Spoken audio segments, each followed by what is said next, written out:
नमस्कार दोस्तों, आप सबका स्वागत है हमारे इस खास कार्यक्रम में। आप देख रहे हैं मैं हूँ कौन, और इस समय हम हैं रुद्रांश जी महाराज के साथ।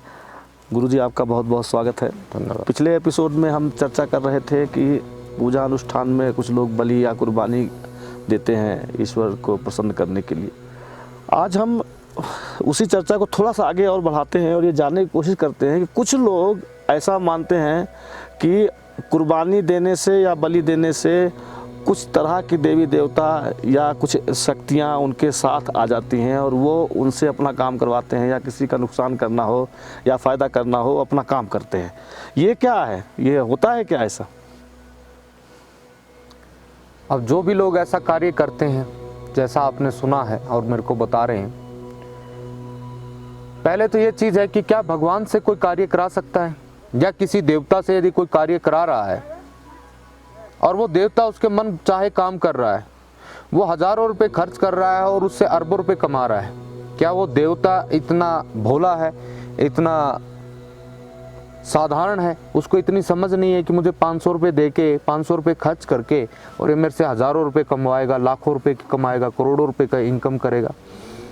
क्या वो परमात्मा इतना तुच्छ है जिसकी वो इस प्रकार की बलियां दे के, या आप जैसे बता रहे हो कुर्बानियां दे के खुश करने की कोशिश करते हैं कि मुझे ये चाहिए, साधारण से बकरा या कोई भी ऐसा सामान मुझे अर्पित करो, फिर मैं तुम्हारी मनोकामना करूंगा। यदि ऐसा कोई परमात्मा कहीं है तो मैं उसको स्पष्टता से मानने से इनकार करता हूँ। मैं ऐसे रिश्वतखोर परमात्मा को मानता ही नहीं। जो मेरा परमात्मा है उसको कुछ नहीं चाहिए, वो देता है मुझे, वो दाता है, वो भिखमंगा नहीं है। अब तुम मुझे ये भीख दो, तुम मुझे बकरे दो, तुम मुझे अगरबत्तियाँ दो, तुम मुझे घी दो, 2 चम्मच घी के लूँगा फिर तुम्हारे काम करूँगा, रिश्वतखोर नहीं है।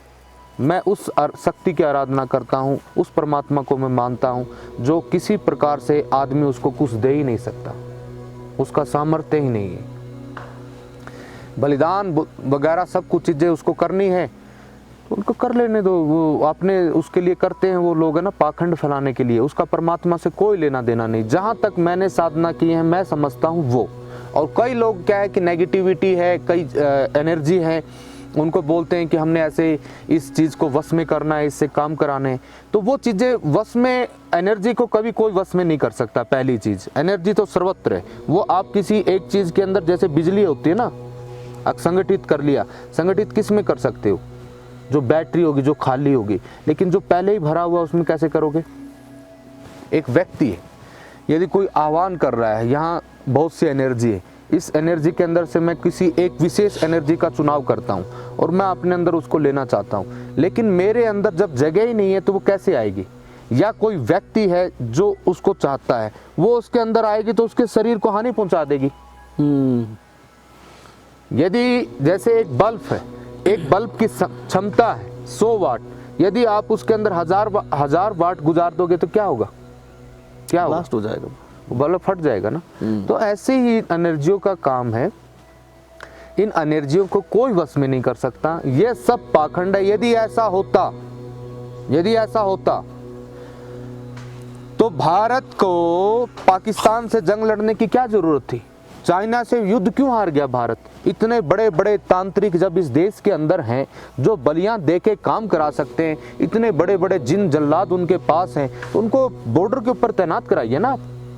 फौज के कितने बकरे जाते हैं, कितने मुर्गे जाते हैं, रोज देती रहेगी फौज में। आपको पता है एक जवान को डेली का लगभग 350 ग्राम के लगभग या 250 ग्राम ऐसे मटन मिलता है, मीट मिलता है उसको, और अंडे मिलते हैं। तो उन जिनों की तो खुराक पूरी हो जाएगी वहाँ। इतने जवान हमारे लगे हुए हैं, इतना ज़्यादा खर्चा हो रहा है, तो उन तांत्रिकों को मेरी तरफ से आप उनसे निवेदन करना और उनको बोलना कि बॉर्डर पे बहुत ज़रूरत है ऐसे लोगों की ना, जो दुश्मन का सामना करें। हम बकरे वगैरह और पहुंचाएंगे, हमारे भारत के लोग और पहुंचा देंगे ऐसे जिनों के लिए ना, और दे देंगे कि भाई तुम खाओ, हमारे जवान शहीद ना हो। उनको वहाँ तैनात करना चाहिए। क्यों ये इतने पाखंड हैं?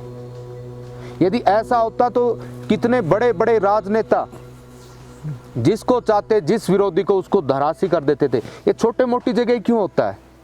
ये तंत्र करने वाले, ये बलिदान करने वाले, बकरे चढ़ाने वाले किस प्रकार के लोग हैं? कौन सा तबका है ये, इस पे आप थोड़ा शोध कीजिए, किस प्रकार के लोग हैं। कभी आपने देखा कि अंबानी परिवार या बड़े बड़े जो सुपर रिच लोग हैं वो ऐसे बलिदान करते हो? कभी सुना है?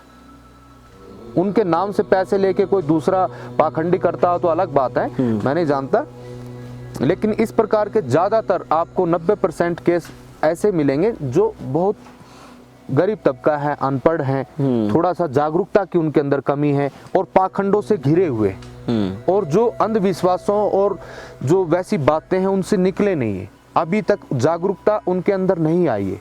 इस चीज़ का तो बहुत लोगों ने विरोध किया, इतने संत हुए उन सब ने विरोध किया, फिर भी ये धड़ल्ले से चल रही है। तो ये आध्यात्मिकता का हमारा ना एक तरीके से पतन है। यदि आज भी ये विद्यमान है और इसका शोषण हो रहा है, अखबारों में, न्यूज़पेपरों में, टेलीविज़न के माध्यम से बहुत से लोग देखते हैं, सुनते हैं। आप, मैंने जैसा पहले बताया, आप परमात्मा के नाम पे और किसी नाम पे इन चीज़ों का धंधा मत कीजिए। धंधा अपना करना है तो और चीज़ों का करो, परमात्मा का क्या धंधा है? यहाँ तो लोग अलग अलग नाम से, अलग अलग चीज़ों के नाम से, बलियों के नाम से, किसी किसी के नाम से परमात्मा को पैकेट बना रहे हैं, अलग अलग लेवल चिपका रहे हैं और उसको बेच रहे हैं। बहुत बहुत धन्यवाद गुरुजी, बहुत अच्छी बात आपने बताई। सीधी सी बात है कि ये जो इस तरह की बातें हैं कि किसी को, जीव को पकड़ के या जिन्नात को या भूत प्रेत को या इस तरह की कुछ आत्माएं या जीव आत्माएं होती हैं, उनसे काम करवाया जा सकता है, किसी का नुकसान कर सकते हैं, किसी का फ़ायदा कर सकते हैं, ये सब केवल मानसिक दिवालियापन है शिवात्मन जी महाराज की तरफ से। ये बात है, ये विचार है। खैर, अगले एपिसोड में एक नए संदर्भ में बात करेंगे, एक नए विषय पे बात करेंगे। तब तक के लिए नमस्कार गुरुजी, आपका बहुत बहुत धन्यवाद। धन्यवाद।